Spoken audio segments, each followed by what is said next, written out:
서울은 날씨가 좀 안 좋아서요. 벚꽃을 제대로 구경을 못 했는데요. 잠깐 강의 기다리면서 이쪽 뒤에 보니까 벚꽃이 아주 이쁘게 폈더라고요. 그래서 사진도 좀 많이 찍고 했습니다. 저도 좀 힐링하는 시간을 잠깐이나마 가졌는데 제가 이제 지난달에 울산 갔다 왔었는데요. 그때 너무 길게 했습니다. 그래서 기차를 놓칠 뻔했어요. 네. 그래서 제가 오늘은 감독님께 시간이 좀 지나면 사인을 달라고 말씀을 드렸는데요. 아무튼 저도 그렇고 학부모님도 그렇고 학생도 그렇고 조금이나마 도움이 될 수 있는 시간이 됐으면 좋겠습니다. 네. 일단 고3 학생들을 대상으로 강의를 해달라고 부탁을 받았습니다. 그래도 조금 다른 상황일 수도 있으니 좀 확인을 좀 하겠습니다. 고3 학부모님 또는 학생 일단 좀 손 좀 들어주시겠어요? 힘들지 않으시면. 예, 고2 한번 손 들어보시겠어요? 현재 고2입니다.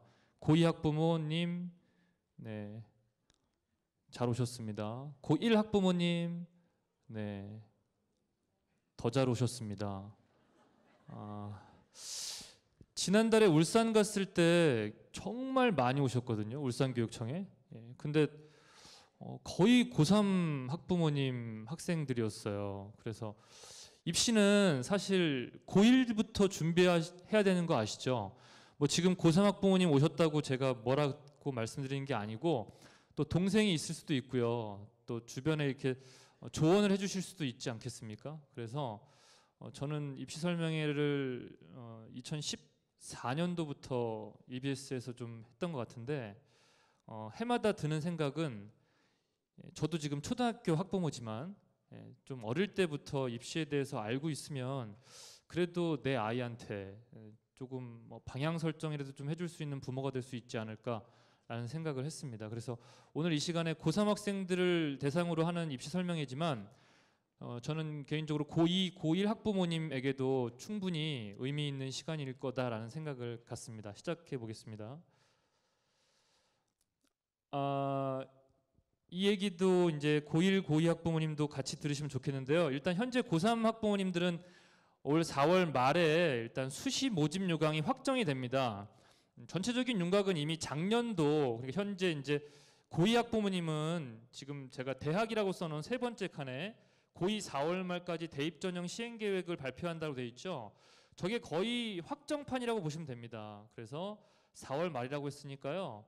이제 5월 초 되면 각 학교 홈페이지에 수시 최종 요강 모집 인원이 확정돼서 공지가 되니까요. 뭐 수시 원서 접수를 쓰게 된다면 수시 요강이 있지 않겠습니까? 한 10개 정도 좀 넓게 10개 정도 좀 관심 있는 대학들을 좀 추리신 다음에요. 뭐 오늘 입시 설명회 다 끝난 다음에 정리하셔도 괜찮을 것 같고요.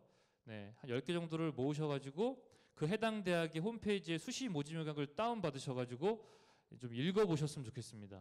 예, 확인하셔야 됩니다. 그걸 학교에만 맡기지 마시고 학생에만 맡기지 마시고 부모님께서 한번 시간 되실 때 카페라도 좀 가셔가지고 커피 한 잔 드시면서 형광펜으로 이렇게 한번 좀 읽어보시면 정말 좋을 것 같습니다. 지금 들어가지 마시고요. 언제 들어가시라고요? 4월 말에 들어가시면 안 됩니다. 4월 말에 며칠 날 대학이 올리라고 뭐 결정된 건 아니기 때문에 5월 초에 우리 학생들 중간고사 볼 때 학부모님은 들어가셔서 그거 다운 받으셔가지고 좀 확인하시면 좋을 것 같습니다. 우리 2학년 학부모님들은 2월 고2 4월 말 1년 10개월 전에 나오는 전형 계획안 굉장히 중요합니다. 저걸 보고 입시 준비하시는 거예요. 저거 꼭 확인하시고요. 그 다음에 1학년 학부모님들은 대교협에서 나오는 2년 6개월 전 대입 전형 작성 가이드라인 있죠? 저거 보시면 되겠습니다. 해당 학년에 따라서 여러분들이 확인해 주시면 됩니다. 많이들 아시죠? 선행학습 영향평가 보고서다. 사교육 방지하기 위해서 교육부에서 대학들에게 이제 명령한 겁니다. 법으로 이제 정해서 반드시 이제 우리는 내년 신입생을 기준으로 대학 학기를 말합니다. 그래서 2019학년도라고 하면 올해 지금 3월 신입생들 대상으로 한 거니까 작년 고3 해당하는 거겠죠. 그러니까 지금 현재 고3 학생들은 2020학년도의 수험생입니다. 맞죠? 알고 계시죠? 그래서 2019학년도에 했던 뭐 논술 전형 자료라든지 또 면접 자료라든지 뭐 출제 지침이라든지 뭐 모범 정답이라든지 그런 것들을 다 공개하게끔 되어 있습니다. 저게 이제 저것도 마찬가지로 3월 말까지 올리세요라고 했기 때문에 3월 말 이미 지났고 이제 4월이니까 들어가시면 다 올려져 있습니다. 그러니까 우리 아이가 논술 준비한다면 논술 자료 보시고 뭐 종합 전형에 면접 준비한다면 면접 자료 보시면 되겠습니다. 그러니까 저런 것들 잘 활용하시면 선생님들이 일일이 다 챙겨주지 않더라도 부모님이 아이들 챙겨줄 수 있다 이런 생각하시고요. 전체적으로 대입 주요 일정 뭐 학생들도 잘 모르고요. 학교에서 이제 잘 챙겨주시는 건데 좀 다이어리에다가 좀 정리해 주십사 제가 한번 가져와 봤는데 9월 모의평가가 9월 4일에 있습니다. 그러니까 8월 31일까지 했던 활동들이 대학 측의 수시 이제 전형 자료로 들어가는 겁니다. 학생들은 3학년 1학기까지 수시 모집을 준비하시는 겁니다. 여기 지역에 있는 친구들 학교는 어떤 분위기인지 모르겠지만 보통 일반적으로 학생들이 3학년이라고 하는 옷을 입게 돼버리면 그냥 바로 수능 체제로 전환해 버리는데 수시를 준비하는 친구들이라면 특별히 이제 종합 전형을 준비하는 친구들이라면 3학년 1학기 때까지 여러분들은 2학년 때 했던 활동들을 연장해 주셔야 됩니다. 물론 그 양은 줄겠죠. 그렇지만 지속적인 측면에서 우리는 5학기를 평가하는 거지 4학기를 평가하는 게 아닙니다. 근데 우리 친구들이 많이 오해하시는 것 같아요. 3학년에 올라가기만 하면 모든 활동들을 다 놔버리시는데 그게 아니라 좀 시간은 좀 적게 투자하더라도 그 활동들이 꾸준히 진행되고 있다는 걸 좀 보여줄 필요가 있다라는 것도 좀 참고해 주시고요. 그래서 학교에서는 8월 31일까지 모든 생활기록부의 내용들을 마감해서 대학 측에 전송을 해야 된다라고 보시면 되겠습니다. 그 다음에 수시 모집일이 9월 달에 있죠. 9월 6일부터 10일까지 진행되고요. 마지막 모의고사라고 하는 10월 15일 서울시 교육청 모의고사가 있습니다. 수능시험이 11월 14일에 있고 수능 성적 통지 쭉 보시면 12월 19일 좀 보실까요? 12월 19일에 미등록 충원 합격 통보 마감이 9시입니다. 저 때까지는 휴대폰 잘 보셔야 됩니다. 문자나 전화로 추가 합격, 뭐 추가 합격이라고도 표현하고 충원 합격이라고도 표현하고 하거든요. 그러니까 그때까지는 포기하지 마시고 추가 합격 여부를 끝까지 확인하시라. 왜냐하면 추가 합격이 되면은 정시 지원할 수 없으니까요. 어디라도 되면 내가 1단계 합격 내지는 2단계 합격, 최종 합격 그리고 마지막 미충원 해가지고 충원 합격까지 다 결정이 난 다음에 그 다음 입시를 또 고려하셔야 되는 겁니다. 그래서 수시에서 이제 충원 합격 통보까지도 받지 못하셨다면 이제 정시로 가시는 거예요. 네, 정시 지원은 이제 내년까지 연장이 되고요. 정시 합격자 발표 등록 기간 미등록 충원 합격이 역시 2월 17일. 네, 여기까지도 만약에 나는 합격한 곳이 한 군데도 없다라고 하면 이제 방법은 두 가지밖에 없죠. 네, 남학생이라면 군대에 입대하셔야 되고 아니면 뭐 재수를 한다거나 뭐 그런 식으로 이제 생각하시는데 하나 더 방법이 더 있습니다. 제가 이제 말씀드리고 싶은 거는 이 부분인데요. 네, 잘 보이시나? 이쪽은 잘 안 보일 것 같은데 제가 움직이면 안 되죠. 보이시죠? 여기 이쪽 보시면 추가 모집이라는 게 있습니다. 잘 좀 생소하실 것 같은데 저건 또 뭐야?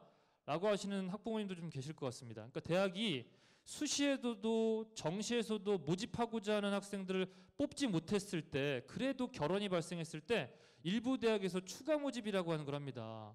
근데 이제 학부모님 추가 모집은 몇 개 없죠. 몇 개 없기 때문에 좀 관심을 두시기 어려운데 제가 이제 2019학년도 봤더니 여기 좀 대학 몇 개만 좀 적어봤습니다. 단국대, 숭실대, 인하대. 여기 학생들은 어떻게 생각하실지 모르겠는데 저기 있는 대학들을 갈까 아니면 뭐 지역 거점 대학 갈까 분위기는 잘 모르겠지만 서울 뭐 경기권에 있는 대학 친구들은 단국대, 숭실대, 인하대 하면은 굉장히 가고 싶은 대학들이거든요. 저런 대학들도 추가 모집에서 학생들을 선발하더라고요. 제가 가장 최신 자료입니다. 이거 2019학년도 자료예요.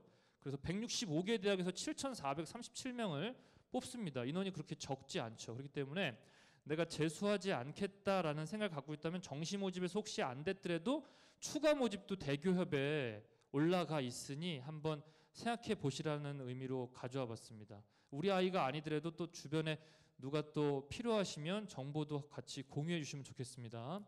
이 정도로 하고요. 네. 많이들 이제는 이 정도는 아시죠? 대입 간소화 정책으로 수시는 6번 지원할 수 있습니다. 정시는 가나다군 3번이죠.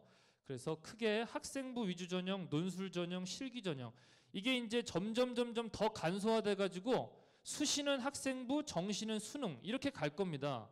2015 개정교육과정의 방향성이 그쪽이기 때문에 우리 학생들이 이제 학년이 낮을수록 혹시 여기 이제 동생 중에 중학생 키우는 학부모님 계시다면 이렇게 이제 생각하시고 입시 준비하시면 돼요. 수시는 학생부, 정시는 수능 이렇게 이제 더 간소화될 겁니다. 네, 그런 방향으로 가시면 되겠어요. 이제 오늘은 제가 논술을 좀 말씀드리겠지만 논술도 계속 교육부에서 하지 말라고 하기 때문에 대학이 이제 버틸 수가 없습니다. 그래서 수시는 학생부 중심으로 교과와 종합인데 이제 상위권 대학 학생들이 가고 싶은 대학은 종합 중심으로 갈 겁니다. 어쩔 수 없는 방향의 흐름이니까 따라가 주셔야 되고요. 그리고 뭐 정시도 좀 늘려야 된다라고 말들 많이 하기 때문에 올해도 이제 아시겠지만 논술 인원이 좀 감소했습니다. 그 빠진 인원들 정시로 갔습니다. 근데 그 양이 미미하기 때문에 여전히 재학생은 수시 중심의 입시 환경에 맞게끔 학교 생활기록부 관리를 잘 하셔야 됩니다. 학생도 잘 하셔야 되고 학교도 준비해야 됩니다. 저도 학교 현장에 있는 교사지만 고민이 많습니다. 어떻게 하면 학생부를 잘 만들어줄까. 네, 저희도 이게 맞는 건지 모르겠습니다만 어쨌든 지도하는 입장에서 아이들이 원하는 것이 상급학교 진학이기 때문에 어떤 프로그램이 아이들의 생활기록부를 좀 더 풍성하게 만들어줄 수 있을까, 대학에 좀 더 매력적인 생기부가 될 수 있을까에 대한 고민을 학교 교사들도 굉장히 많이 하고 있습니다. 그래서 학교 선택도 굉장히 중요하고요. 또 그러한 경쟁력을 갖고 있는 학교들이 이제 살아남겠죠. 네, 뭐 비평준화 같은 경우에는 이제 지원을 해서 가기 때문에 그럴 것 같습니다. 자, 이렇게 숫자로 나오니까 잘 안 보이시죠? 예, 그래서 이제 요렇게 좀 보시면 편하실 것 같아서 요거 보시면 될 것 같습니다. 2020학년도 현 고3입니다. 이 흐름은 고2, 고1에게도 그대로 적용되기 때문에 비슷하겠구나라고 생각하시고 2학년, 1학년 학부모님들도 보시면 되겠습니다. 학생부 교과 전형이 제일 많이 뽑죠. 학생부 종합 전형, 그다음에 정시, 논술 이렇게 뽑습니다. 근데 중요한 건 이거는 전국의 4년제 대학을 기준으로 했기 때문에 이대로 보시면 좀 곤란합니다. 특히 고3 학부모님들이야 뭐 다 아시겠지만 1학년, 2학년 학부모님들은 이것만 보시고 수능으로는 너무 적게 뽑네, 논술은 거의 뽑지 않는구나 이렇게 이해하시면 곤란한 게 이거는 전국 대학 기준이라는 거죠. 근데 우리 학생들은 전국 4년제 대학의 모집 인원이 지금 재학생 수보다 훨씬 많기 때문에 아이들은 4년제 대학은 다 갑니다. 대학이 뽑아주세요라고 하는 입장이기 때문에 우리가 원하는 거는 학생들이 가고 싶은 대학에 대한 관심이죠. 이런 입시 설명회도 여기에 이 자리에 오신 학부모님들은 가고 싶은 대학에 갈 수 있는 어떤 정보들 그런 것들을 좀 얻고 싶어서 오신 거기 때문에 이 자료보다는 더 의미 있는 게 이제 소위 상위 뭐 11개, 15개 뭐 지역 거점 대학교 뭐 여기 보면 뭐 경북대학교, 뭐 부산대학교 제가 잘 모르겠습니다만 그 정도의 대학들의 관심을 가지시고 입시를 준비하시지 않을까라는 생각을 해봅니다. 지금부터 보여드릴 자료는 교과 전형부터 하나하나 세부적으로 들어가기 전에 우리 학생들 중에서는 수능 안 보고 어떻게 갈 수 있는 대학은 없을까? 이런 것들 이제 고1 때부터도 고민하실 수 있을 것 같아서 한번 보여드리려고 정리를 좀 해봤습니다. 수능 최저가 없는 수시 전형 상위 17개 대학. 제가 17개 대학을 어느 대학이라고 말씀을 드리지는 않겠습니다. 제 기준에 17개니까 좀 다르실 수 있겠지만 일반적으로 얘기하는 17개 대학을 각자 좀 생각해 보시면서 제 얘기를 들어주시면 되겠습니다. 이렇게 보시면 되겠습니다. 학생부 종합전형, 논술, 교과 전형입니다. 수능 최저를 미적용해서 뽑는 인원입니다. 전체 모집 인원에서 이 정도 인원이 수능 최저 없이 뽑는다는 겁니다. 보시면 학생부 종합전형은 전체 모집 인원의 68.1%는 수능 최저가 없습니다. 이걸 보시면서 이제 고3 학생들은 이미 결정이 났을 겁니다. 내가 종합으로 갈지 교과로 갈지 논술로 갈지 수능으로 갈지 거의 이제 어느 정도 결정을 한 상태겠죠. 6월 모의평가를 보면은 조금 더 확실해질 거고요. 하지만 1, 2학년들 같은 경우에는 아직 좀 확실치 않을 겁니다. 그렇기 때문에 수능 최저 없는 전형이 이렇게 많다는 얘기는 그만큼 학생부 종합 전형의 준비는 누구에게나 필요하다라는 인식을 하셔야 됩니다. 우리 아이는 아니다가 아니라 제가 만약에 지금 고등학교 1학년 학부모라면 제가 만약에 중3 학부모라면 제 머릿속에 항상 있을 겁니다. 내 자녀는 고등학교 1학년 때부터 어찌됐건 간에 학생부 종합전형을 준비해야 되겠다라는 생각이죠. 그 마인드를 가지고 출발하는 학부모 학생과 그렇지 않은 학부모는 저는 차이가 크다고 생각합니다. 출발부터가. 좀 생각을 좀 그렇게 가져가셨으면 좋겠고요. 논술도 보시면 우리 학생들 올해 지금 논술 전형 혹시 준비하는 친구들 있을지 모르겠지만 이게 정원 내거든요. 정원 외가 또 있는데 정원 내 기준으로 했을 때 전체 모집 인원 중에 30.6%가 수능 최저가 없습니다. 즉 이 말은 뭐냐면 논술만 잘 보면 서울 상위권대를 갈 수 있다는 굉장한 달콤한 유혹입니다. 네. 근데 유혹이라고만 접근할 수 있는 게 아닌 것이 사실 교과 전형은 정말 각 학교의 극강 내신을 가지고 있는 아이들끼리의 경쟁입니다. 일반계 고등학교에서도 가장 최상위권 아이들이 갈 수 있는 교과 전형이기 때문에 실제 수시에서 상위권 대학을 갈 수 있는 전형은 2개밖에 없습니다. 종합 아니면 논술입니다. 근데 대부분의 학생들이 종합과 논술을 다 준비하는 학생들이 많을까요? 우리 학생들은 잘 모르겠지만 저는 이제 현장에서 많이 해본 경험상 종합과 논술을 아주 균형감 있게 1학년 때부터 준비한 학생은 없습니다. 결국 학생들은 수시 전형에서 상위권 대학을 가는 데 있어서 종합 아니면 논술로 대비를 합니다. 그럼 종합을 준비하는 친구들은 일단 어느 정도 내신이 좀 받쳐줘야 됩니다.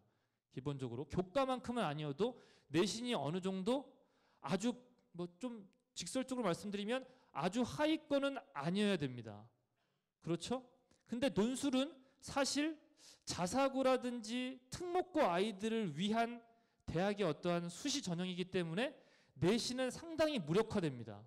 그러다 보니 우리가 가고 싶은 서울 상위권 대학교, 거점 대학교를 가기 위한 두 가지 전형은 사실 교과는 거의 없다고 보시고 종합 아니면 논술입니다. 두 스탠스 중에서 어디에 내가 무게중심을 둘 것인가, 그것도 지금 이 현장에 나와 있는 고3 친구들과 학부모님들이 인식하셔야 되는 겁니다. 수시에서 가장 망하는 케이스가 뭐냐면 둘 다 하는 겁니다. 둘 다. 예를 들면 수시 6장을 쓰는데 3장은 종합에 쓰고 3장은 논술에 쓰고, 저는 이거는 굉장히 위험한 지원이라고 생각합니다. 저도 이제 고3 담임을 했을 때 학생들이 대부분 이렇게 씁니다. 적어도 한 4장 정도는 종합에 쓰고 2장 정도는 혹시 내가 수능 최저가 맞출 수 있다면 수능 최저가 좀 있는 교과에 쓴다거나, 아니면 논술을 쓸 때는 논술 6개 다 쓰는 경우보다는 한 서너 장 논술 쓰고, 왜냐하면 수시 원서를 많이 쓰면 많이 쓸수록 학생들은 부담이 큽니다. 그 부담감은 시간으로 나타나고 시간이 많이 소모되면 그만큼 수능 준비하는 에너지가 줄어듭니다. 아이들은 수시를 쓰는 순간 뭔가 합격에 대한 기대감을 갖고 남은 입시를 준비하는 모든 학생들의 공통적인 현상입니다. 그래서 가능한 좀 더 가능성 있는 수시에 투자를 하고 6장을 다 쓰시려고 안 하셔도 됩니다. 6장 쓴다고 6장 다 붙는 것도 아니고 6장을 수시에서 다 붙은다면 그 수시 전형에서 입시 전략에 실패한 겁니다. 그렇지 않습니까? 6장 다 붙었다고 6개 학교 다 다닐 겁니까? 아니죠. 우리는 한 대학밖에 못 가는 거죠. 사실 가장 이상적인 수시 전형의 입시 전략은 6장의 카드를 써서 하나 추합하는 겁니다. 물론 가는 조리겠지만 가장 입시 지도를 잘한 선생님이시겠죠. 맞지 않습니까? 네. 그렇게 접근하신다면 너무 6장을 다 쓰시려고 하지 않으셔도 됩니다. 그러면 아이들의 집중력은 분산됩니다. 이해되시죠? 안 되시나요? 네, 너무 좀 제가 몰입했나요? 조금 부드럽게 하겠습니다. 네. 졸리신가요? 네. 네, 그래서 제가 이렇게 뽑아봤습니다. 네. 학종 14개 대학, 다 가고 싶은 대학들이죠. 인원수입니다. 네, 모집 인원수, 특정과는 이제 뽑지 않는 걸 좀 보여드리고 있고요. 학생부 종합이 이렇게 많은 학생들을 선발하고 있습니다. 거의 상위권 대학들은 학종으로 수시에서 우수 학생들을 뽑고 싶어 하고요. 논술에서도 수시 논술에서도 최저 없는 단국대, 시립대, 연대, 네. 연대가 이번에 최저 없는 거 아시죠? 이번에 연대는 박 터질 겁니다. 그리고 최근에 업데이트된 자료 보시면 연대가 원래 수능 최저가 있을 때 수능 이후에 옮겨졌죠. 수능 이후였습니다. 그런데 이번에 수능 최저가 없어지면서 수능 이전에 봅니다. 10월 12일, 13일에 봅니다. 하루는 인문 보고 하루 자연 보겠죠. 네. 실제로 수능 전에 보는 논술 전형은 붙으면 가겠다는 얘기입니다. 근데 수능 이후에 보는 논술 같은 경우에는 일종의 보험적 성격이 강합니다. 내가 일단 수능 이후에 보는 논술을 집어넣어 놓고 수능을 본 다음에 수능 성적이 잘 나오면 나 그 논술 전형 지원했지만 시험 보러 안 가면 나는 자유롭습니다. 내가 더 좋은 대학에 갈 수 있기 때문에 보험 형태지만 수능 전에 보는 논술 같은 경우에는 이 친구가 이 대학에 붙기만 하면 최고다라고 생각하기 때문에 지원하는 거기 때문에 지원율도 결시율도 적고 실질 경쟁률도 굉장히 높습니다. 하지만 수능 이후에 보는 논술 같은 경우에는 말씀드렸던 것처럼 보험 성격이기 때문에 수능을 예상보다 잘 본 친구들 안 오겠죠. 그리고 논술을 응시했지만 실제 수능 성적표를 봤더니 수능 최저를 맞추지 못하면 그 아이들도 실제는 합격자군에서 탈락하는 겁니다. 실질 경쟁률이 떨어집니다. 그러니까 논술은 수능 전에 보는 논술이 수능 후에 보는 논술보다 훨씬 경쟁률이 높습니다. 수능 전에 보는 연대가 이번에 수능 전에 논술을 실시하고 최저가 없기 때문에 상당수 학생들은 일단 원서를 쓰고 보려고 할 겁니다. 내신도 안 보고요. 네. 이따 논술 때 조금 더 말씀을 드리겠습니다. 교과 전형은 이제 내신이 좋아야 되기 때문에 이런 대학입니다. 뭐 의대도 이렇게 많습니다. 37개 대학이 수능 최저가 없습니다. 학종, 논술, 교과, 특기자 이런 식으로 한번 정리를 해봤고요. 학종의 서울대학교, 연대, 경희대 이런 대학들은 여기 보시면 경상대학교 4명, 7명 이건 뭘 의미하는 거냐면 4명은 일반이고 뒤에 있는 7명은 지역인재 전형입니다. 지역인재 전형이 뭐냐면 그 지역에 있는 학생들만 선발하겠다는 겁니다. 그 지역의 우수인재들이 타 시도로 넘어가지 않도록 지역 균형 발전을 위해서 이렇게 지역인재 특별 전형이라고 하는 것을 합니다. 그래서 혹시 이제 의대나 치대나 한의대나 이런 최상위권 학과를 희망하는 친구들은 지역인재 전형을 상당히 잘 활용할 필요가 있습니다. 여기도 계명대학교도 마찬가지. 앞에는 일반 전형 6명은 요 지역에 있는 친구들끼리만 경쟁합니다. 순천향대도 마찬가지고요. 인재대는 상당히 많습니다. 일반 전형, 지역인재 전형 상당히 많은 학생들을 수능 최저 없이 의대가 선발하고 있습니다. 치의대도 11개 대학이 있습니다. 제가 조사해 보니까 우리나라에 11개 대학에서 치의학과가 있습니다. 강릉, 원주대, 조선대, 원광대, 전북대, 전남, 부산, 경북, 단국, 경희, 연세, 서울. 네, 이러한 대학들이 치대를 가지고 있습니다. 도움이 되시는 자료인지 아니면 전혀 도움이 안 되는 자료인지 모르겠습니다. 네. 자, 그 다음에 이제 한의대도 12개 대학이 있습니다. 우리나라 12개 대학. 이거 1, 2학년들은 좀 관심 있게 보실 필요 있지 않을까요? 네. 12개의 한의대가 있습니다. 한의대가 예전보다는 조금 문턱이 낮아졌습니다. 그래서 예전보다는 합격할 수 있는 방향성도 좀 많아졌고요. 네, 이런 대학들이 이제 수능 최저 없는 한의대가 되겠고요. 그 다음에 이제 요새는 의치 한까지 얘기하지 않고 워낙에 이제 동물들 좋아하다 보니까 의치 한수라고 표현합니다. 수의대도 상당히 인기가 많습니다. 수의대는요 10개 대학이 있는데 특징을 좀 말씀드리면 다 이제 국립대학입니다. 딱 건국대학 하나 빼고는 수의대는 전부 다 국립대학이라고 여러분 인식하시면 되겠습니다. 여기도 전남대학교 같은 경우도 일반 전형 7명에 지역 인재 특별 전형으로 7명을 선발하고 있습니다. 필요한 분들은 이제 좀 사진 찍으셨다가 보시면서 준비하시면 되겠습니다. 고교 추천 전형이라고 있습니다. 들어보셨는지 모르겠는데 서울대학교는 지역균형 선발로 추천 인원이 2명, 계열 구분 없습니다. 이건 이제 아마 여기 영주 지역에 있는 고등학교도 전교 1, 2등이 아마 지역균형을 쓸 겁니다. 근데 수능 최저가 있습니다. 세계 2등급입니다. 대부분 일반 고등학교의 전교 1, 2등이 지역균형에서 합격을 못하는 이유의 대부분이 수능 최저를 맞추지 못하기 때문입니다. 네. 고려대학교는 학교 추천 2가 있습니다. 학종이 있고요. 또 밑에 보시면 고려대학교 학교 추천 1이 있습니다. 이 전형이 굉장히 우리 일반계 상위권 학생들이 많이 쓰는 전형입니다. 굉장히 일반계 고등학교 선생님들은 고려대학교 학교장 추천 전형이 생기면서 상당히 기대를 하면서 원서를 쓰고 있습니다. 이게 이제 계열 구분 없이 3학년 재적 학생 수의 4%이기 때문에 400명 기준이면 16명까지 쓸 수 있습니다. 그러니까 산술적으로 보시면은 전교 1, 2등이 서울대 직윤 쓰면 3등부터 18등까지 기회가 되는 겁니다. 이론상은 그렇습니다. 네, 그런데 이제 수능 최저가 있다라는 것도 있고요. 또 내신이 여기 이제 교과 전형의 고려대 학교제 추천 전형 같은 경우는 합격자 평균 내신이 1.2입니다. 굉장히 높죠. 그리고 여기 보시는 고려대 학교자 추천 전형 2는 요 종합 전형의 고대 추천은 요거는 내신 등급이 평균 1.59 정도 됩니다. 예, 상당히 높지만 그래도 서울대 직윤보다는 내신이 낮기 때문에 한번 해볼 만하고요. 네. 근데 요 고려대 학추 1, 2는 중복 지원할 수 없습니다. 그러니까 둘 중에 하나만 지원할 수 있어요. 네, 16명이기 때문에 예를 들면 400명 기준으로 16명이기 때문에 계열 구분 없습니다. 예를 들면 자연계 친구들 그 학교에서 16명 다 쓸 수 있는 겁니다. 네, 인문계 친구들 다 써도 되고 반반 나눠 써도 되고 그건 상관없어요. 그 다음에 경희대학교 고구연계 전형이 있는데 인문 2명, 자연 3명, 예체능 1명 이렇게 딱 정해져 있습니다. 요 인원만 쓸 수 있습니다. 그러니까 산술적으로 계속 말씀드리면은 계속 내려갈 수 있는 겁니다. 고대 쓴 친구들 그 밑에 있는 등수 가지고 있는 친구들이 경희대 쓸 수 있겠고요. 그 다음 건국대는 제한 없으니까 사실 그냥 다 써도 되는 겁니다. 예, 선생님 저 건대 학추 쓸래요? 그러면 쓰면 됩니다. 네. 그 다음에 동국대학교 같은 경우에는 계열변 2명, 인문 2명, 자연 2명 쓸 수 있습니다. 고교 추천 전형의 장점은 일단 이것도 마찬가지로 지역인재 특별 전형처럼 일정한 인원 안에서만 경쟁할 수 있기 때문에 경쟁률이 낮습니다. 하지만 고교 추천 전형의 특징은 내신이 높습니다. 일종의 교과 전형과 상당히 유사하다고 보시면 되겠고 학생부 종합 전형의 고교 추천 전형도 내신은 일반 학생부 종합 전형보다는 높다라고 보셔야 됩니다.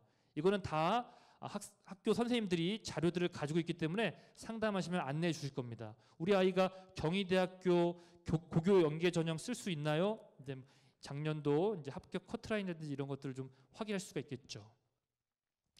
그 다음에 인하대학교도 보시면은 5명이고 계열 구분이 없습니다. 제가 여기 수능 최저도 있는지 없는지 제출 서류까지도 한번 정리해봤습니다. 이건 학생부고요, 자소서고요, 이건 교사 추천서입니다. 이렇게 보시면 됩니다. 1단계에서 3배수를 뽑고 그 중에 3배수에 해당하는 학생들을 대상으로 2단계에서 1단계 점수 50%와 면접 50%를 학생들을 선발한다. 이런 의미라고 보시면 되겠습니다. 중앙대학교도 보이시면 서울 캠퍼스 기준으로 이제 2019학년도에 3명이었는데 올해는 이제 말씀드렸던 것처럼 5월 달에 들어가시면 확정판이 나와 있습니다. 추천 전형으로 몇 명을 지원할 수 있습니다라는 확정판이 나와 있기 때문에 제가 이렇게 3명이라고 적어놨습니다. 네. 추천 전형이 있다라는 거 알고 학교 가셔서 상담하실 때 혹시 가능한지 여부를 좀 문의해 보시라 이런 얘기입니다. 학교마다 좀 다릅니다. 하나 예를 들면 어떤 A고등학교는 서울대학교 직윤의 전교 1, 2등 주고 3등부터 그 다음 기회를 줍니다. 즉 한 학생당 한 명의 고등학교 추천 전형을 쓸 수 있게끔 하는 학교가 있는 한편 뭐 학력 수준이 좀 낮다라고 판단된다면 합격 가능성을 높이기 위해서 여러 학생들이 여러 고교 추천 전형을 쓸 수 있게끔 하기도 합니다. 예를 들면 전교 1등인 학생이 서울대 직윤도 쓰고 고대 학추도 쓰고 이런 경우도 있습니다. 네, 이건 이제 학교마다 좀 다르기 때문에 학부모님께서 3학년 담임선생님께 상담 가셨을 때 문의하시면 됩니다. 어떻게 고교 추천 전형의 학생들을 결정하나요? 이런 것들을 문의하시면 학교마다 차이가 있기 때문에 안내를 받으실 수 있을 겁니다. 지역 이제 특별 전형 모집 인원만 좀 보시면 이제 경북대학교가 일반이 223명, 의치안이 65명, 대구 경북권 지역 이제 특별 전형만 제가 한 화면에 정리를 해본 겁니다. 네, 혹시 이제 이 대학들 중에서 관심 있는 대학들이 있다면 5월 초에 학교 홈페이지에 수시 모집 요강을 보시면 어떤 학과에서 지역 인재 특별 전형으로 몇 명을 선발하는지를 보실 수가 있습니다. 네, 교과 전형인지 종합 전형인지 들어가서 확인해 주시면 됩니다. 되셨죠? 예, 보셨죠? 네, 보셨죠? 네. 자, 아까 말씀드렸던 것처럼 전체 4년제 대학을 기준으로 했을 때는 교과 전형이 대세인 줄 알았으나 우리 학생들이 많이 선호하는 대학들을 11개 한번 모아봤더니 이렇습니다. 종합 전형이 제일 많은 학생을 뽑고 있습니다. 네, 그리고 정시로 26.7%, 논술로 12.6%. 아까 전국 기준으로 한다면 논술은 3%밖에 아니었는데 11개 대학으로 줄여서 보면 논술이 3번째고 교과보다 많이 뽑습니다. 1, 2학년 학부모님들은 이 점을 잘 보셔야 됩니다. 그리고 이런 것도 생각하셔야 됩니다. 수시가 7이고 정시가 3이다. 그럼 무조건 수시다. 이게 아니라 우리 아이가 종합 쓸 수가 없습니다. 학교 생활을 성실하게 하지 못했습니다. 비교과 활동도 거의 하지 않았습니다. 논술 준비도 거의 하지 않았습니다. 내신도 안 했습니다. 그럼 이 학생이 쓸 수 있는 건 오직 하나밖에 없죠. 뭐밖에 없습니까? 정시밖에 없습니다. 그러니까 이 비율이라고 하는 게 모든 학생들에게 적용되는 것이 아니라 내 아이, 나에게는 뭐가 제일 큰가를 생각하고 준비하셔야 됩니다. 어떤 친구에게는 정시밖에 없다면 그 친구는 A부터 Z까지 정시만 생각하시고 입시를 준비하셔야 됩니다. 그게 2학년이면 2학년 때부터 판단을 하시고, 그리고 우리 아이가 종합이라면 종합이 가장 많이 뽑기 때문에 그래도 가장 유리한 상황에서 수시 준비를 할 수 있겠구나라고 생각하시면 됩니다. 1학년이 되었건 2학년이 되었건. 하지만 가능하면 저학년일수록 종합을 중심으로 입시 준비하시는 게 가장 안전합니다. 그 얘기를 꼭 말씀드리고 싶습니다. 수능으로 대학을 간다라고 하는 것은 상당히 좁은 문입니다. 우리 학생들 이제 학교 생활을 하다 보면 알겠지만 굉장히 할 것들이 많습니다. 정시는 어떤 친구들이 가장 유리하냐면 수능만 준비하는 재수생들입니다. 수능 하나만 파는 친구들과 내신도 하고 다른 여러 가지 기타 활동들을 하고 있는 재학생들과의 경쟁은 서로 우리 비교 대상이 아닐 정도로 어려움이 많습니다. 그렇기 때문에 우리 재학생들은 기본적으로 학생부 종합 전형을 중심으로 상위권 대학을 도전해야 된다라는 말씀을 드리고요. 주요 전형, 수시 전형을 한번 하나의 화면으로 좀 정리해봤습니다. 물론 EBS에서 나온 그 책자에도 각 대학별로 소개되어 있지만 이런 식으로 표로 그려져 있지는 않기 때문에 조금 더 보시기 편하실 겁니다. 하나하나 좀 보시면 서울대학교의 수시에 수능 최저가 있는 전형은 지역균형밖에 없습니다. 나머지는 수능 최저가 없습니다. 뭐 쉽게 말씀드리면 내가 수능이 잘 안 나오더라도 서울대 일반 전형 쓸 수 있는 겁니다. 네. 난 그냥 6장 중에 하나는 서울대 쓰고 싶어. 쓰시면 됩니다. 수능 최저 없습니다. 면접 보시면 됩니다. 웃으시는데요. 뭐 웃음의 이유는 여러 가지가 있겠지만 가서 도전해 보는 건 의미가 있죠. 한번 우리 친구들 뭐 허세가 아니더라도 본인의 어떠한 잠재 능력 같은 것들을 한번 체크받고 싶다. 그런 친구들은 이런 것들을 한번 도전해 보시면 좋을 것 같아요. 면접은 있습니다. 자, 그다음 하나하나 보겠습니다. 조금 시간이 들더라도 하나하나 보겠습니다. 고려대학교는 수능 최저가 다 있습니다. 고려대학교는 수능 최저가 다 있습니다. 수능 최저가 안 되면 고대는 못 쓴다는 얘기입니다. 수시에서. 그죠? 그렇게 이해할 수 있겠죠? 네. 뭐 서울대학은 그래도 한번 내가 수능이 안 되더라도 쓸 수 있는 겁니다. 일반 전형은 수능 최저가 없으니까. 근데 고대는 절대 안 됩니다. 네.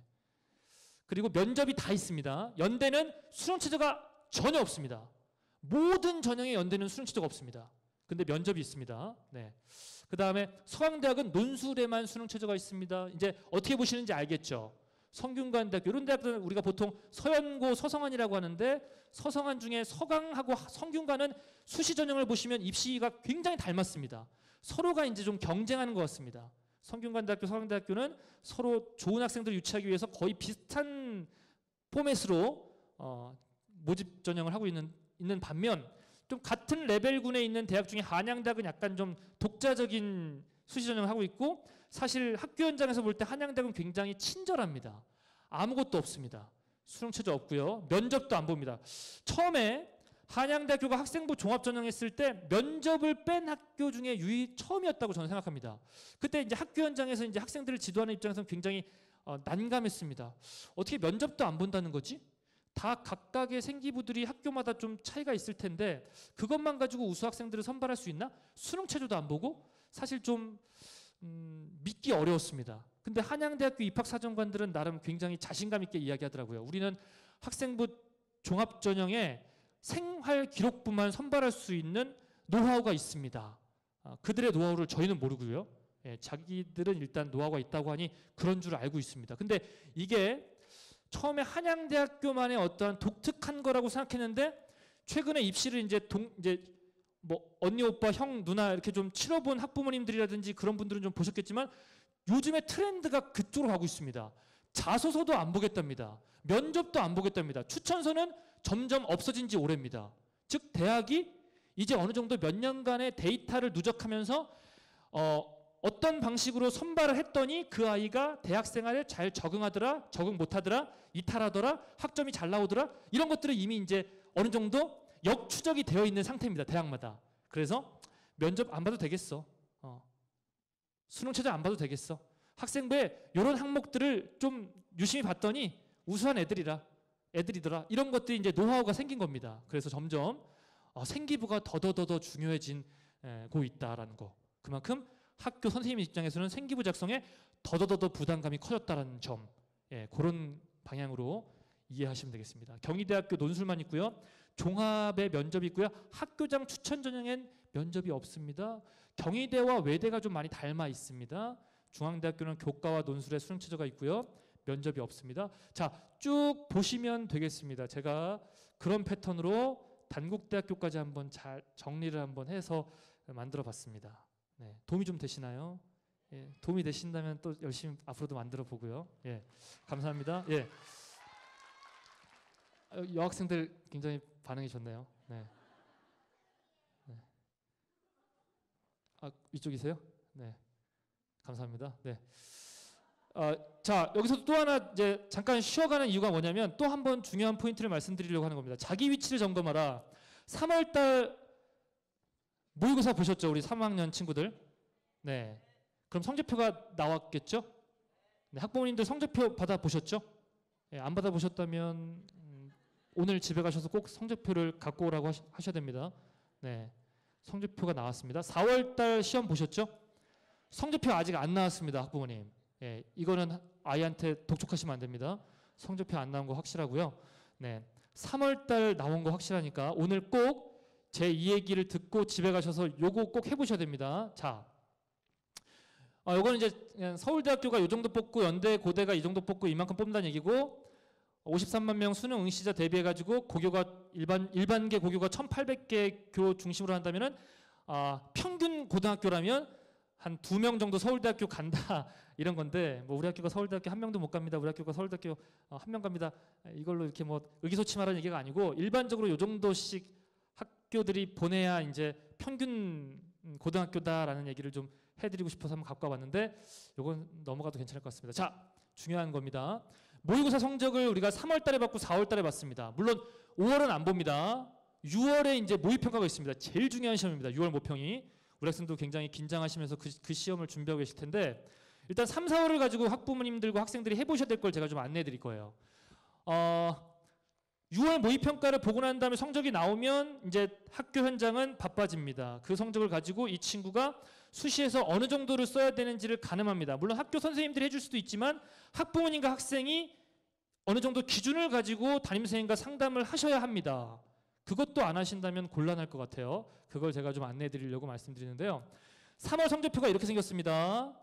제가 이제 3월 성적표는 아니지만 작년 우리 친구들 2018년도 11월, 2월 전국 연합학력평가 성적표인데 성적표 형식은 동일합니다. 네, 학부모님 여기 원점수가 있는데 이 원점수는 입시에 아무 의미가 없습니다. 네, 아직도 원점수를 가지고 총점 몇 점이야 이렇게 물어보신 학부모님이면 지금 중학교에 머물러 계시는 겁니다. 우리 아이가. 네. 이 절대 점수는 의미가 없습니다. 앞으로 우리가 보셔야 될 건 이 표준 점수라고 하는 것과 이 전국 100분입니다. 이게 바로 상대 점수입니다. 대학은 무조건 상대 점수를 보셔야 되는데 먼저 표준 점수부터 일단 좀 말씀드리면 표준 점수는 우리 아이가 받은 점수에서 그 과목의 평균 점수를 빼고 표준 편차로 나눈 값이라고 보시면 됩니다. 자, 뭐 잘 이해가 안 되시면 난이도에 따라서 점수가 바뀝니다. 즉 평균이 내려가면 표준 점수가 올라갑니다. 평균이 올라가면 표준 점수가 내려갑니다. 평균에 반비례하는 점수라고 이해하시면 됩니다. 더 쉽게 예를 들겠습니다. 이제 3월과 4월을 시험 봤으니까 이렇게 생각합시다. 국어 시험을 봤습니다. 우리 아이가 3월 달에도 80점, 4월 달에도 80점을 받았습니다. 근데 3월 달 표준 점수보다 4월 달 표준 점수가 올라갔다면 우리 아이는 시험을 잘 본 건가요? 못 본 건가요? 잘 본 겁니다. 원점수가 똑같은데 왜 잘 본 건가요? 표준 점수가 올랐다는 얘기는 그 시험이 평균이 낮았다는 얘기입니다. 더 어려웠다는 얘기입니다. 어려웠는데 우리 친구는 3월달과 4월달에 점수를 유지했으므로 선방한 거죠. 잘 본 거죠. 표준 점수는 평균에 따라서 움직이는 점수입니다. 보통 상위권 대학들은 표준 점수로 학생을 선발합니다. 그렇게 이해하시면 되고요. 더 쉬운 거는 바로 100분입니다. 오늘 제가 말씀드릴 거는 요 빨간색으로 칠해주는 백분인데요. 전국 백분이라고 하는 건 뭐냐면 더 쉽게 얘기하면 저건 하위 백분입니다. 하위 누적 백분위. 어려운 말 다 집어치우고 쉽게 얘기하면 내 밑으로 몇 퍼센트 내가 떨어져 있는가를 나타내는 겁니다. 이렇게 이해하시면 되겠어요. 10,000명 기준으로 여기 지금 국어 보시면 이 친구가 전국 백분위가 하위 누적 백분위가 83.06%입니다. 0.6%입니다. 이 얘기는 10,000명 기준으로 내 뒤에 8,306명이 있다 이런 얘기입니다. 이제 이해되십니까? 그럼 저 전국 백분위 숫자는 100에 가까울수록 좋은 겁니까? 나쁜 겁니까?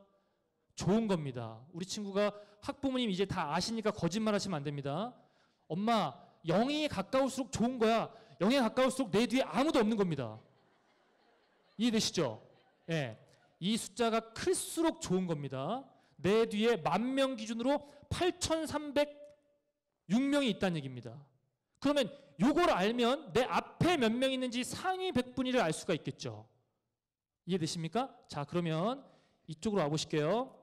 이쪽 보시면은 제가 좀 움직이겠습니다. 이쪽 보시면 기타 참고 자료라고 보시면 국어 수학을 조합했을 때, 국어 사회를 조합했을 때, 국수사를 조합했을 때 어떤 조합일 때 나의 하위 누적 백분위가 좋은가를 보여주고 있는 건데, 여기 보시면은 국어 수학 했을 때 91.75%니까 이 친구는 국어와 수학을 많이 반영하는 정시 전형에 지원하는 게 유리하겠죠. 여기까지 이해되실까요? 어떤 과목을 조합했을 때 점수가 제일 높게 나타나는지를 보여주는 겁니다. 선생님 어차피 정시 모집에 국어도 반영하고 수학도 반영하고 영어도 반영하고, 영어는 절대평가니까 빼고, 탐구도 반영하는데 저런 조합이 의미가 있을까요? 이제 학부모님 이제 입시를 처음 경험하시면 좀 그 부분이 좀 난해하시겠지만 대학마다 영역별로 가중치라는 게 있습니다. 국어를 20%, 수학을 30%, 탐구를 30% 하는 대학이 있고 국어 30%, 수학 20%, 탐구 10% 이렇게 가중치가 달라집니다. 그렇기 때문에 어떤 조합이 우리 아이의 점수를 가장 좋게 평가해 줄 것인지를 잘 보셔야 됩니다. 자, 그래서 다시 여기 보시면 이 친구는 국어 수학을 조합했을 때 10,000명 기준으로 내 뒤에 얼마 있다? 9,175명 있다는 얘기입니다. 그럼 앞으로는 몇 명 있는 겁니까? 100에서 91.75를 빼면 상위 누적 백분입니다. 1등부터 내가 몇 등에 있는지를 알 수 있는 거예요. 몇 등이죠? 825등이죠. 그럼 이 친구 10,000명 중에 825등이니까 어때요? 상당히 잘하는 친구죠. 그럼 어떻게 해야 됩니까? 잘했다라고 칭찬해 주시면 되는 겁니다. 4월과 저렇게 비교해 보셔야 되는 거예요. 저 100분위를요, 물론 요새는 여러 입시 사이트에 학생들의 점수를 넣으면 정시 뭐 합격 가능권 같은 것들을 다 이제 전달해 주는데 수작업으로도 할 수 있다는 말씀을 드리는 겁니다. 3월달 100분위, 4월달 100분위, 이 100분위의 변동을 보시면서 내가 정시에서 어느 정도까지 지원할 수 있겠구나라는 걸 아셔야 수시에서는 그것보다 이상인 대학을 6장 쓸 수 있겠죠.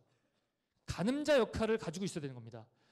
학부모님이 담임선생님과 상담하실 때 저러한 100분위의 누적을 가지고 선생님 제가요 입시 설명회 갔더니 100분위를 좀 누적해서 확인해 보라고 해서 제가 좀 했더니 우리 아이가 상위 누적 100분위가 얼마 정도 나오고요. 그 정도 되면은 대학 중에서 한 12번째 정도 대학을 정시로 갈 수 있을 것 같거든요. 그러면 저희 아이는요 뭐 그렇게 큰 시험에 부담을 느끼는 게 아니니까요 11번째 대학 이상부터 원서 쓸게요. 이렇게 얘기하면 담임선생님 어떠실까요? 뭐 좀 아시네요. 예. 입시 준비 더 해야 되겠네. 내가 입시 설렁설렁 하다가는 안 되겠네. 담임선생님이 훨씬 더 긴장하시면서 아이에 대한 입시도 해줄 수 있겠죠. 근데 학부모님이 전혀 모르시고 가셔가지고 그냥 담임선생님이 선택해 주세요. 이러시면 곤란합니다. 담임선생님이 그 30명 되는 학생들을 6장씩 다 어떻게 선택해 주시나요? 예, 저도 해봤지만 그건 정말 곤란스러운 일입니다. 꼭 그런 부분을 보시고요. 자, 그래서 이렇게 하시는 겁니다. 100에서 하위 누적 100분위를 빼서 우리 아이의 상위 누적 100분위, 우리 아이의 그러니까 1등부터 몇 등인가를 확인하신 다음에 응시자 수를 곱하십니다. 제가 지금 이걸로 해봤어요. 91.75%, 8.25죠. 그래서 22만 5,619명에 0.0825를 곱했더니 이 친구의 석차가 18,614등입니다. 18,614등. 우리 친구가 수능을 봤을 때 같은 계열 아이들 중에 18,614등이에요. 예, 굉장히 잘하는 거거든요. 그러면 보통 대학의 전체 인문자연 모집 인원을 한 평균 잡아 3,000으로 보고, 그러면 우리 아이가 인문계라고 하면 1,500 반 잘라서 1,500부터 이렇게 한번 계산해 보면 한 12번째 정도 되는 석차가 되는 거죠. 네.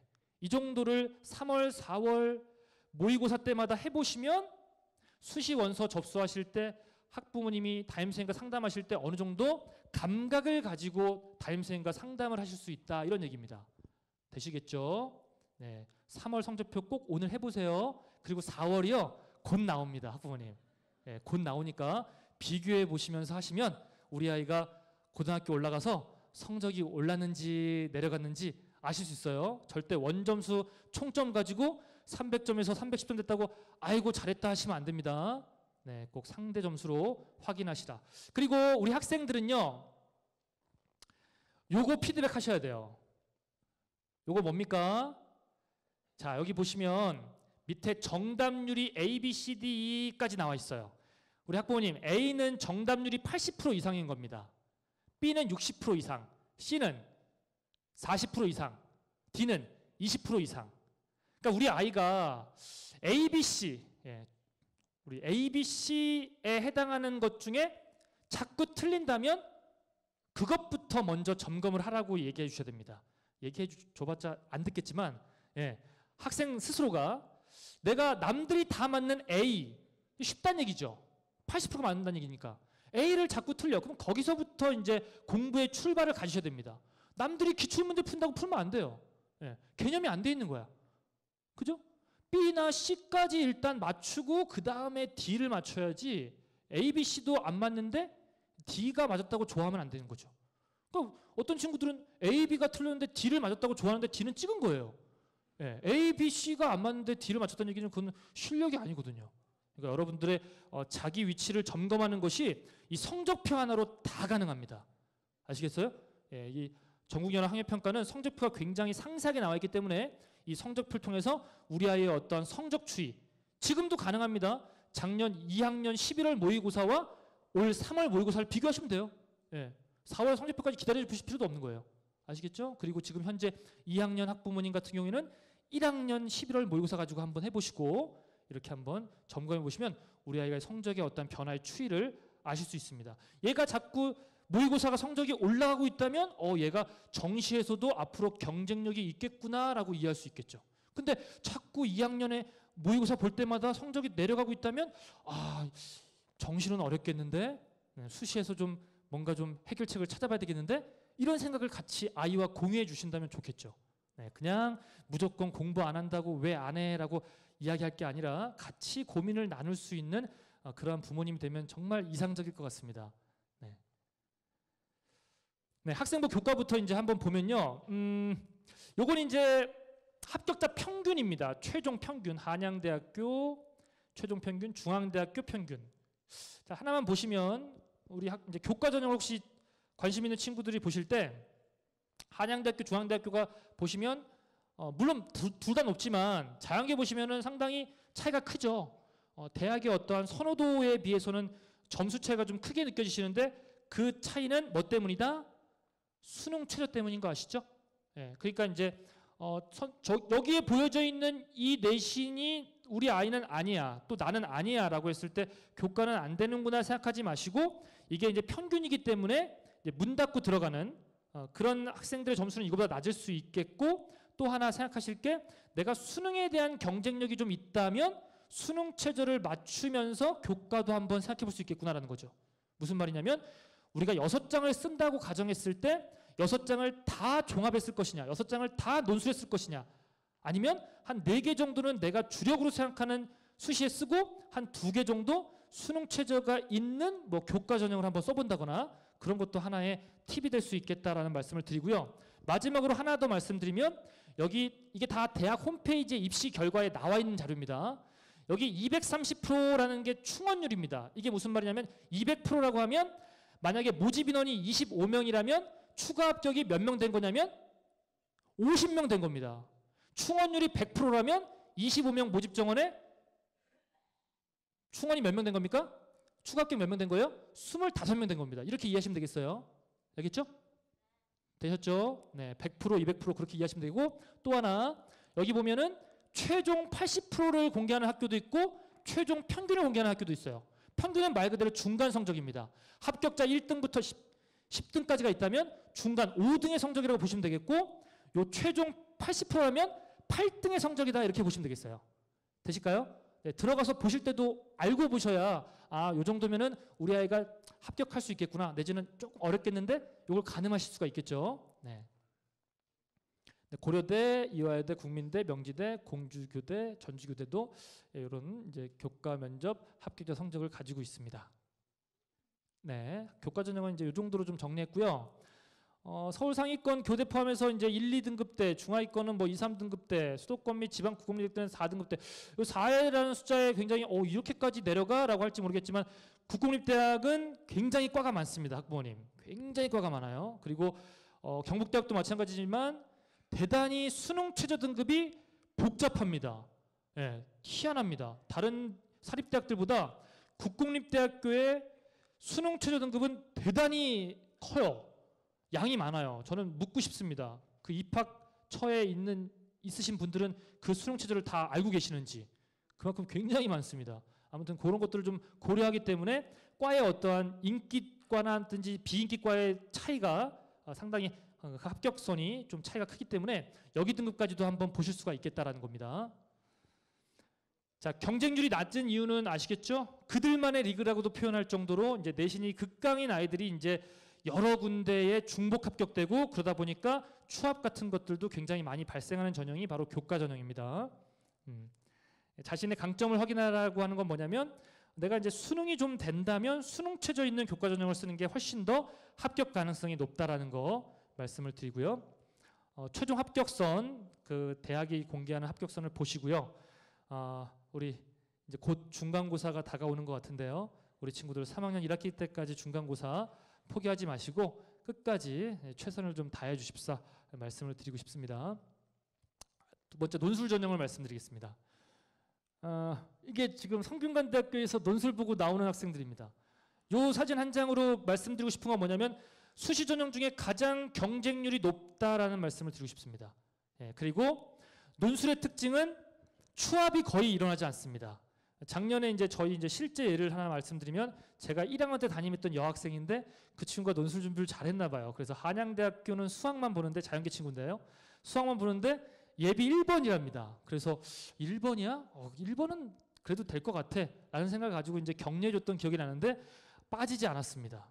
논술 같은 경우에는 논술 같은 경우에는 추합이 거의 발생하지 않는다는 거, 붙으면 거의 간다라고 이해하시면 되겠어요. 상당히 경쟁률이 높습니다. 이게 단국대학교에서 지금 논술 시험을 보는 그러한 장면입니다. 자, 2020학년도 논술 전형 계획을 제가 한번 쭉 정리를 좀 해봤습니다. 모집 인원들이 나와 있고요. 논술과 학생부, 그리고 2019학년도의 모집 인원과의 어떤 변동 같은 것들을 장면에 보여드렸고, 아마 가지고 계신 그 EBS 입시 자료집에도 소개가 되어 있을 것 같습니다. 네, 논술을 보는 대학들은 한번 다 만들어 봤는데요. 네, 이런 모집이 있고요. 연세대학교 같은 경우에는 학생부가 전혀 반영되지 않습니다. 네, 학생부가 전혀 반영되지 않는다는 얘기는 내신을 반영하지 않는다, 수능 최저도 안 본다. 그러니까 올해 경쟁률 엄청 높겠구나, 이렇게 우리가 생각할 수가 있겠죠.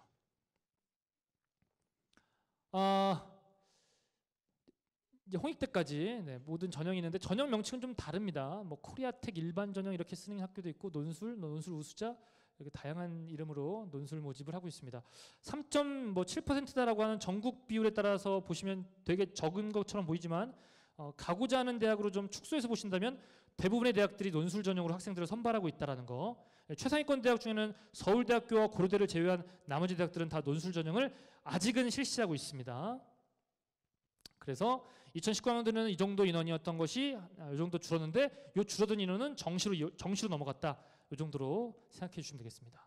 자, 이번에 보실 것은 논술에서 내신은 얼마나 영향력이 있을까에 대한 얘기입니다. 결론부터 말씀드리면 논술 준비에 집중하라. 라는 말씀을 해드리고 싶어요. 논술 전형에 합격하고 싶으면 논술에 집중하라. 즉 내신은 상당히 무력화시켜 놓고 있습니다. 실질 반영 비율을 보셔야 됩니다. 명목상 비율은 뭐 6대4, 논술 60에 학생부 40이라고 대학이 발표했지만 7대3이라고 발표했지만 실질 반영 비율을 들어가 보면 이렇다는 겁니다. 특히 상위권 대학으로 갈수록 내신 실질 반영 비율은 낮습니다. 그건 뭐냐면 논술 전형이라고 하는 것이 대학이 누굴 대상으로 일단 그 구성을 했냐면 내신 받기 좀 어려운 학교에 있는 상위권 아이들, 수능 이제 특목고라든지 자사고 그런 아이들을 유치하기 위해서 만들었다라는 인식을 지울 수가 없습니다. 보시는 것처럼 성균관대학교는 1등급과 6등급의 급간 차이가 1000점 환산으로 했을 때도 10점이고요. 30점 만점으로 했을 때는 1점 차이밖에 나지 않습니다.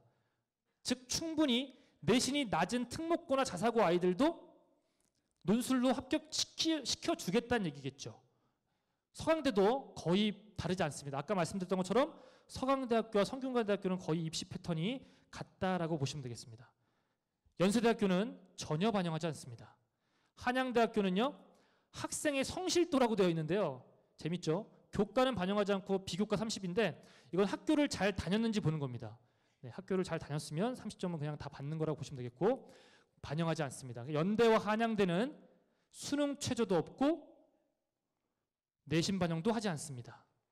그 다음에 경희대학교, 중앙대학교, 한국외대까지 좀 묶어보시면 제가 좀 색깔 좀 칠해놨죠. 그러니까 1등급부터 5등급까지는 급간 점수 차이가 거의 없습니다. 하지만 5등급부터 6등급의 급간 점수를 크게 줬다는 얘기는 이 대학이 말하는 바는 6등급은 지원하지 마.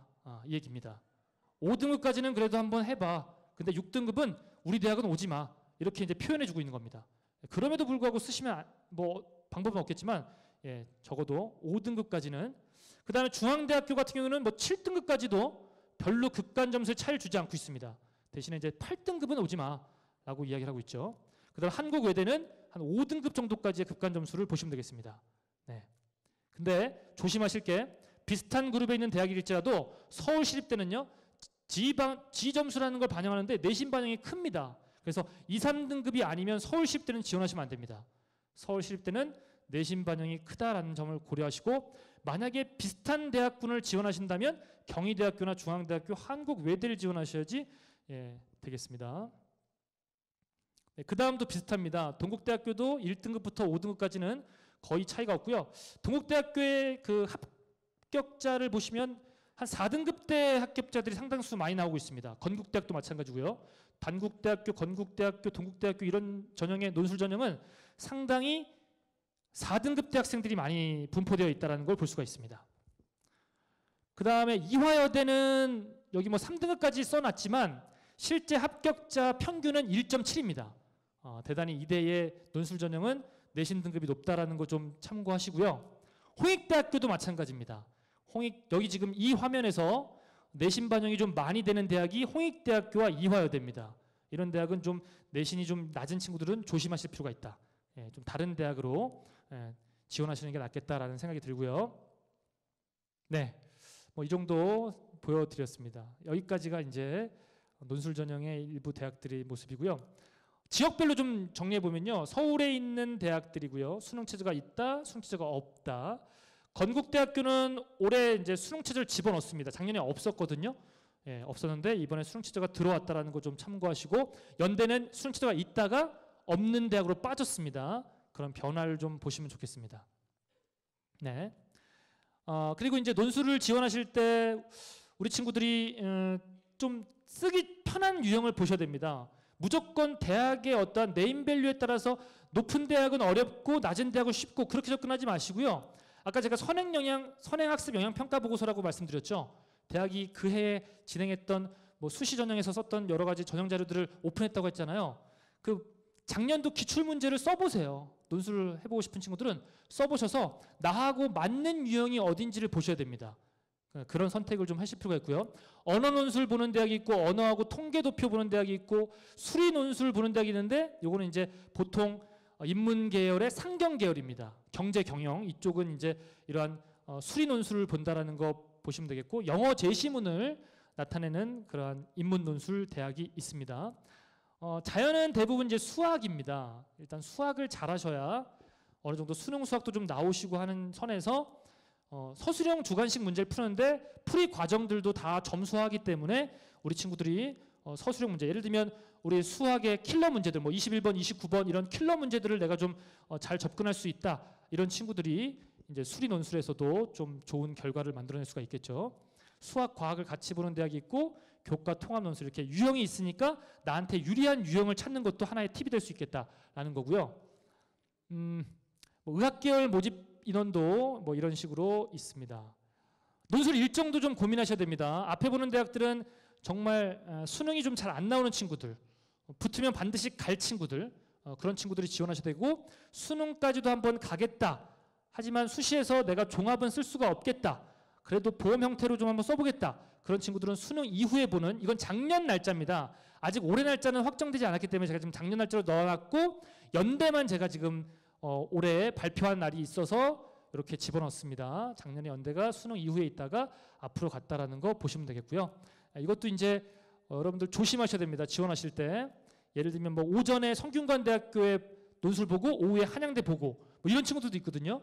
실제 논술 여기서 이제 논술 보러 가실 때면 아마 1박 정도로 이제 미리 올라가셔서 하루 거기서 이제 숙박하시고 그 다음 날 논술 보시고 내려오실 텐데, 오전 오후 있으면 막 오전 봤다가 빨리 이제 이동하셔가지고 오후에 다른 대학에 논술 보고 그런 경우도 있으니까 일정을 정확히 확인하시고 쓰셔야 가능하고요. 만약에 시간이 이동할 수 없는 거리인데 써버리면 카드 한 장, 수시 카드 한 장을 그냥 날려버리는 상황이 생기기 때문에 그런 것도 잘 고민하시고 쓰셔야 됩니다.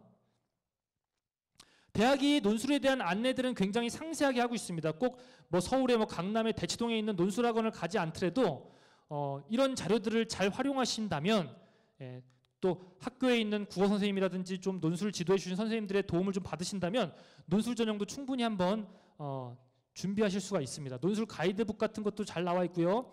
또 많이 활용하시면 좋을 게 이 모의 논술입니다. 모의 논술. 네.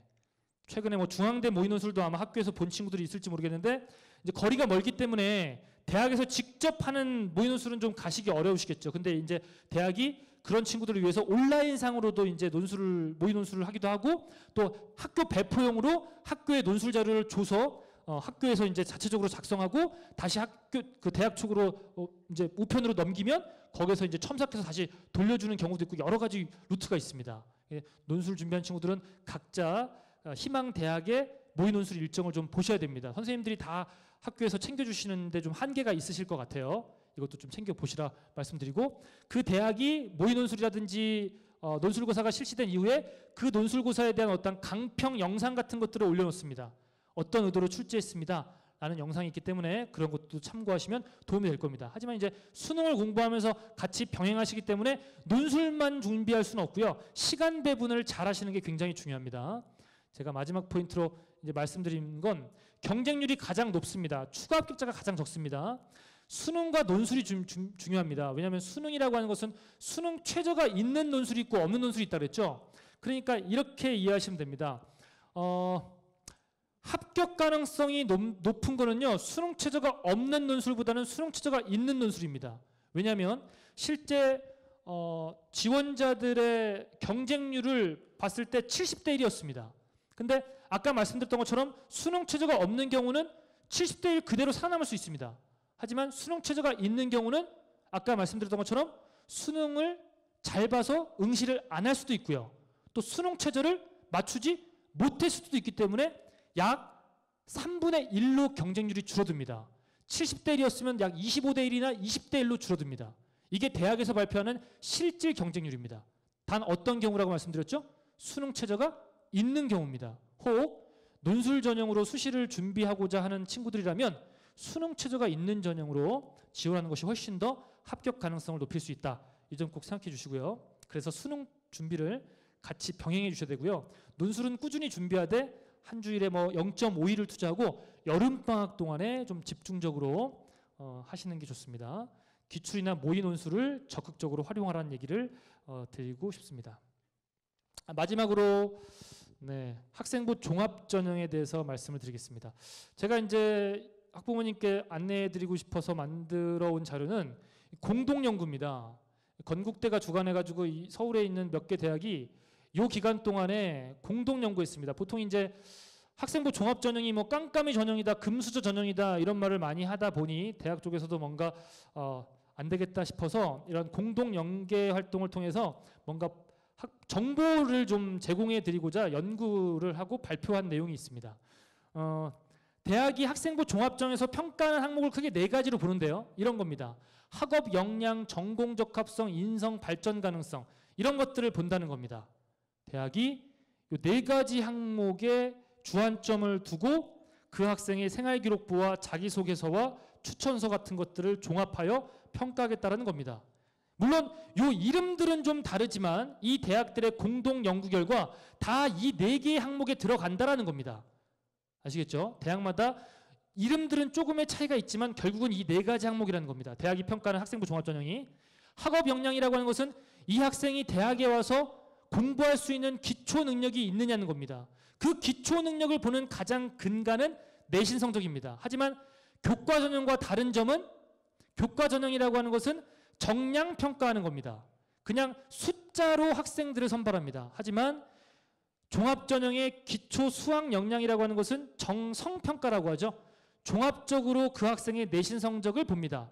학생의 어떠한 3개년 동안의 성적의 변화 추이라든지 아니면 그 학생이 지원한 학과에 해당하는 그 학과와 전공적 합성이 유사한 과목에 대한 어떠한 성적 변화라든지 아니면 요즘 너무나도 많이 들어보셨던 교과 세부 능력 및 특기사항의 내용 중에 들어있는 그 학생의 숨어있는 잠재 역량이라든지 그런 것들을 종합적으로 평가한다는 게 바로 여기서 얘기하는 기초 수학 역량입니다.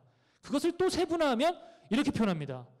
학업 성취도, 이게 아까 말씀드렸던 정량평가의 어떠한 일부를 보겠다는 겁니다. 그리고 학업 태도와 학업 의지, 이건 어디에 표현되어 있을까요?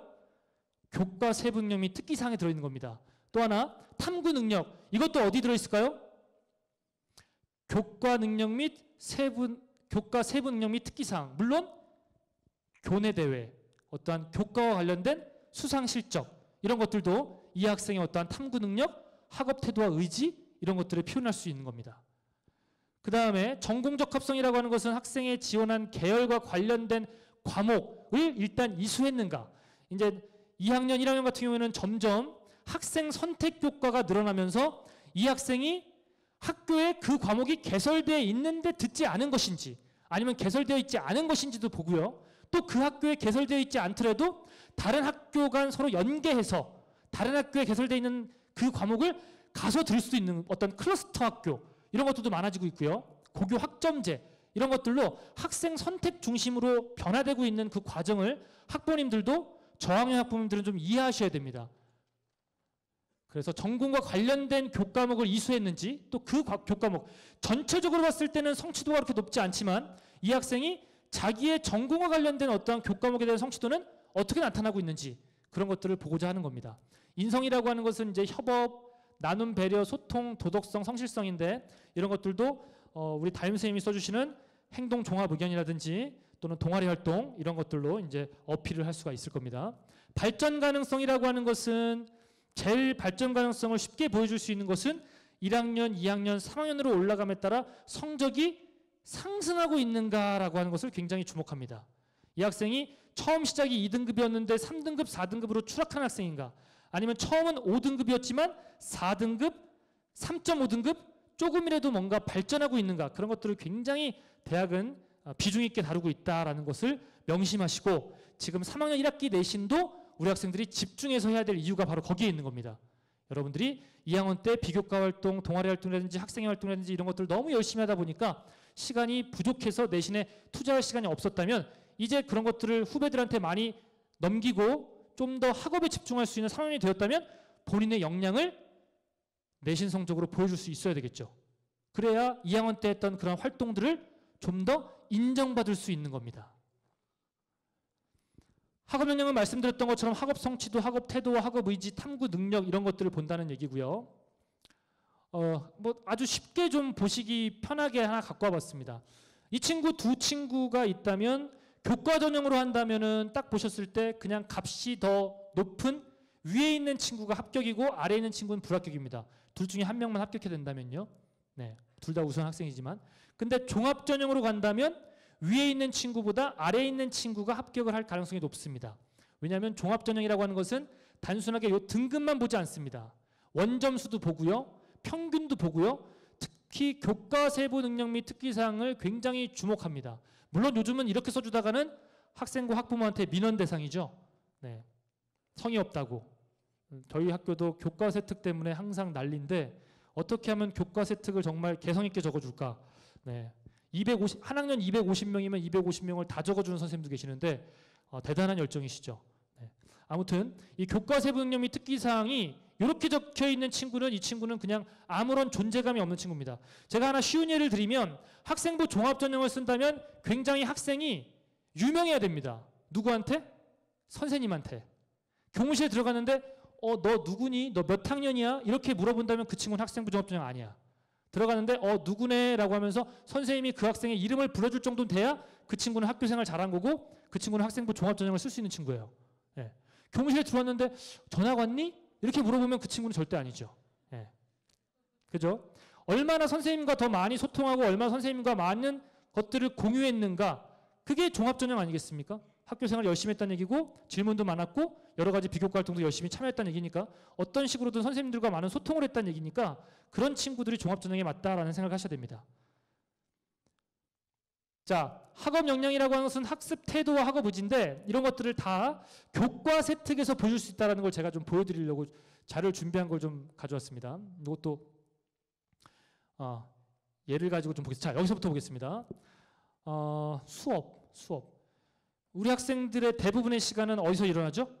교실입니다. 교실이 수업은 대부분 교실에서 진행되니까요. 뭐 특별시도 있고 뭐 여러 가지 있겠지만, 네. 그 수업에서 이 아이가 어떤 꿈을 가지고 있는지, 어떤 방향으로 나가고 싶어 하는지, 진로가 무엇인지가 곳곳에 드러나게끔 해야 됩니다. 이거는 사실 학생만의 노력만으로는 안 됩니다. 학교가 이러한 시스템이 되어 있어야 됩니다. 1학년 때부터 그 학교가 학생 한 명 한 명의 어떠한 진로 적성 같은 것들을 교과 전담 선생님들이 확인한 상태에서 수행평가를 제공해 드리고 그 수행평가를 제공했을 때 그 해당하는 학생은 자신의 어떠한 진로에 맞는 주제를 정해 결과물을 제출했을 때 세부능력 및 특기사항에 그런 내용이 포함될 수 있는 겁니다. 보시면 이 친구의 진로 희망은 호텔리어입니다.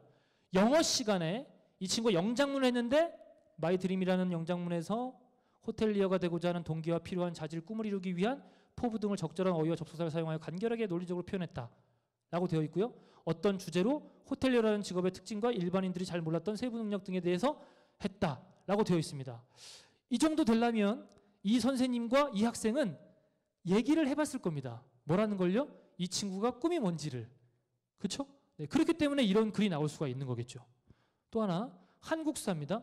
평소 호텔 경험 및 산업에 관심이 높은 학생으로 인문 탐구 보고서 쓰기 활동 중 손탁 호텔은 우리나라의 최초의 호텔인가를 주제로 삼아 뛰어난 탐구력을 발휘했고 자신의 진로와 역사를 연계하여 호텔의 시초와 서구적 호텔이 들어오게 된 역사적 배경을 심도 깊게 탐구하는 자세와 열의가 돋보였다. 마찬가지입니다. 한국사 선생님도 이 학생이 진로 희망이 호텔리어라는 걸 알고 있는 겁니다. 그만큼 교과 선생님과 학생이 서로 소통이 가능해야 됩니다. 선생님, 제가 뭐가 꿈입니다. 제가 어떤 걸 좋아합니다. 라는 것을 선생님이 물어보지 않았으면 본인 스스로가 가서 얘기할 수 있을 정도로 본인을 어필하셔야 자기의 교과세 특에 그러한 내용이 들어갈 수가 있겠구나라는 걸 알 수 있습니다. 자, 계속 반복됩니다. 이 친구의 협곡과 장문도 수업 시간에 호텔 매니저가 되는 길 등과 관련된 서적을 통해서 내용을 조사한 결과 여가 시간의 증가로 인해 여행객들이 과거에 비해 많이 늘었지만 수요에 비해서 라고 하는 내용이 나와 있습니다. 네. 물론 지금 당장 3학년 친구들한테 이 내용을 하기는 어려울 것 같습니다. 하지만 2학년 때 생기부의 내용 중에 자신의 어떠한 진로와 적성과 관련된 내용이 교과세 특에 들어있다면 3학년 1학기도 분명히 교과세 특이 들어갑니다. 네. 그렇기 때문에 3학년 1학기 때도 여러분들의 진로 적합성이 어필될 수 있도록 주제 탐구 활동, 학업 역량, 기초 역량을 보여줄 수 있는 내용이 기재될 수 있도록 여러분들이 어떤 식으로든 선생님과 대화로 또 어떠한 주고받는 이야기로 표현을 해주셔야 되겠다라는 생각을 할 수가 있고요. 그 다음에 이 친구는 식품연구원이 꾸민 친구입니다. 네. 식품연구원이 꾸민 친구인데요. 예. 여기 보시면 영어, 사실 영어가 교과서 특에 진로 적합성을 연계하기가 상당히 어려운데 굉장히 다양하게 이렇게 진로 적합성을 연결해 줬어요. 한국의 음식을 소개하는 영어 UCC를 창의적으로 제작하여 발표했다. 자유주제, 분자 요리를 주제로 정하여 화학 실험이. 자, 저는 이제 이 대학에서 발표하는 종합전형 합격사를 보면서 저는 그런 생각을 했습니다. 물론 각 교과 선생님께서 저러한 자유주제로 UCC 제작하라 라고 하는 수행평가를 내줬을 수도 있지만 대부분의 학교에서 주제 탐구 대회가 많습니다. 학술제라든지 뭐는 팀 프로젝트 대회라든지 요새 뭐 보고서 쓰기 대회가 대부분의 학교들이 많죠. 그러면 그 친구들이 보고서를 썼어요. 대회이기 때문에 수상을 하는 친구와 수상을 안 하는 친구가 나와요. 수상하는 수상 기록은 생기부에 올라가요. 근데 수상 못한 애들은 사실 생기부에 적지 못하게 돼 있어요. 그죠? 그럼 이제 선생님들은 고민하는 거예요.